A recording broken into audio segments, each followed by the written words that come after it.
ఆచి చికెన్ మసాలా. ఆ జిల్లా పేరు గొప్ప, ఊరు దిబ్బ అన్నట్లుగా మారిందా? ఆ జిల్లాలో కీలక శాఖల్లో అధికారులు అస్సలు నియమించడమే లేదా?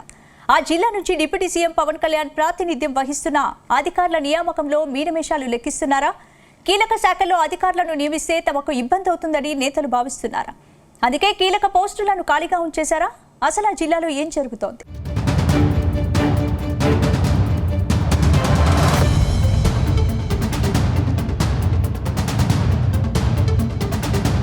ఒకప్పుడు ఉమ్మడి తూర్పుగోదావరి జిల్లాలో భాగంగా ఉన్న కాకినాడను కొత్త జిల్లాగా ఏర్పాటు చేశారు.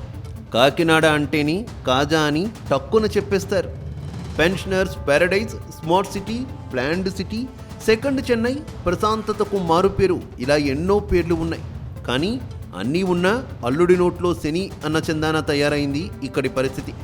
జిల్లాలో అత్యంత కీలకమైన జిల్లా పోస్టులన్నీ ఖాళీగా ఉన్నాయి.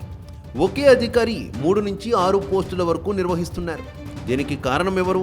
ప్రజాప్రతినిధులు కావాలని ఇలా ఎవరూ రాకుండా చూస్తున్నారా? తమకు కావలసిన వారిని ఈ పోస్టులో నియమించుకునేందుకు చేసే కుట్రలో ఇది భాగమా అన్న చర్చ అధికార వర్గాల్లోని జోరుగా సాగుతోంది.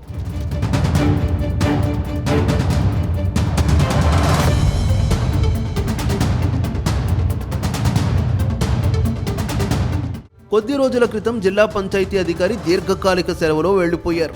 మరోవైపు జిల్లా టూరిజం అధికారి పోస్టు కూడా ఖాళీగానే దర్శనమిస్తోంది. ఇక బీసీ వెల్ఫేర్ ఆఫీసర్ పోస్టు కూడా ఖాళీగానే ఉందన్న టాక్ వినిపిస్తోంది. అటు బాణాసంచా పేలుడు సంఘటనలో పెద్దాపురం డీఎస్పీ, పెద్దాపురం ఆర్డీఓలను సస్పెండ్ చేశారు. Kakinada special economic zone deputy collector, Samagra Shiksha Abhiyan APD, Kakinada నగరపాలక సంస్థ commissioner, Pithapuram area development agency project director, జిల్లా BC welfare officer, MEPMA project director, Annavaram దేవస్థానం EO, joint commissioner, Padagaya assistant commissioner, తలుపులమ్మలవ డిప్యూటీ కమిషనర్, జిల్లా ఫైర్ ఆఫీసర్, దేవాదాయ శాఖ పెద్దాపురం డివిజనల్ ఇన్స్పెక్టర్, ఇలా అన్ని పోస్టులు ఖాళీగానే దర్శనమిస్తున్నాయి. ప్రస్తుతం రాష్ట్రంలో సమర్థులైన అధికారులు ఈ పోస్టుల్లో భర్తీ చేయడానికి లేరా అంటే కోకొల్లులుగా ఉన్నారు. కానీ పూర్తి స్థాయిలో అధికారులను నియమించకపోవడం జిల్లాలో హాట్ టాపిక్గా మారింది. అయితే కాకినాడలో పనిచేసేందుకు కింది స్థాయి నుంచి ఐఏఎస్, ఐపీఎస్ల వరకు తహతహలాడుతారు. తమ సర్వీసులో ఒక్కసారైనా ఈ జిల్లాలో పనిచేయాలని జిల్లా స్థాయి అధికారులు మక్కువ చూపుతారు.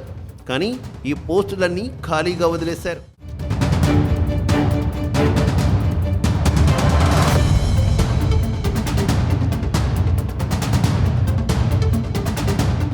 అయితే సాక్షాత్తు ఉప ముఖ్యమంత్రి పవన్ కళ్యాణ్ ఈ జిల్లా పరిధిలోని పిఠాపురం నుంచి ప్రాతినిధ్యం వహిస్తున్నారు. ఈ జిల్లాకు వేరే మంత్రి లేరు, ఆయనే మంత్రి. ఇక జిల్లా ఇన్ఛార్జ్ మంత్రిగా సీనియర్ పురపాలక శాఖ మంత్రి నారాయణ వ్యవహరిస్తున్నారు. కాకినాడ పార్లమెంటు సభ్యుడిగా జనసేనకు చెందిన ఉదయ్ శ్రీనివాస్ ఉన్నారు. మరో ఎంపీగా టీడీపీకి చెందిన సానా సతీష్ వ్యవహరిస్తున్నారు. ఎమ్మెల్యేలు, ఎమ్మెల్సీలు పూర్తిగా కూటమికి చెందిన వారే ఉన్నారు.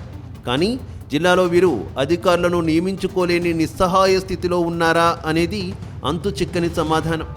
ఈ ఏడాది ఏప్రిల్, మే మధ్య సాధారణ బదిలీలు ఉన్నాయి. అప్పుడైనా ఈ పోస్టులు భర్తీ చేస్తారా, లేక ఇన్ఛార్జీలతోనే నెట్టుకు వస్తారా? ఎందుకు అధికారులను నియమించడం లేదు? తమ మాట వినేవారు దొరకకే ప్రజాప్రతినిధులు ఇలా చేస్తున్నారా అన్న చర్చ సాగుతోంది.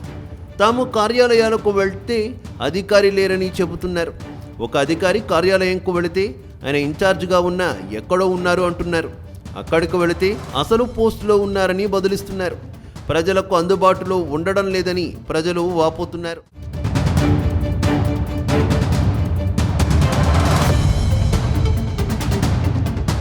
ఏది ఏమైనా కీలక శాఖల్లో అధికారుల నియామకం చేపట్టకపోవడం ఇబ్బందిగా మారింది. ప్రజలు ఏదైనా సమస్యల కోసం ఉన్నతాధికారులను కలవలేని పరిస్థితి నెలకొంది. కింది స్థాయిలో అధికారులు సైతం ఉన్నతాధికారులు లేరని జనాల ముఖం మీదే చెబుతున్నారట.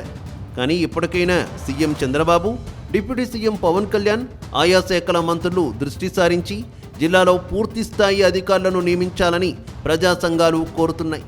చూడాలి మరి అధికారుల నియామకం విషయంలో ప్రభుత్వ పెద్దలు ఎలాంటి నిర్ణయం తీసుకుంటారు.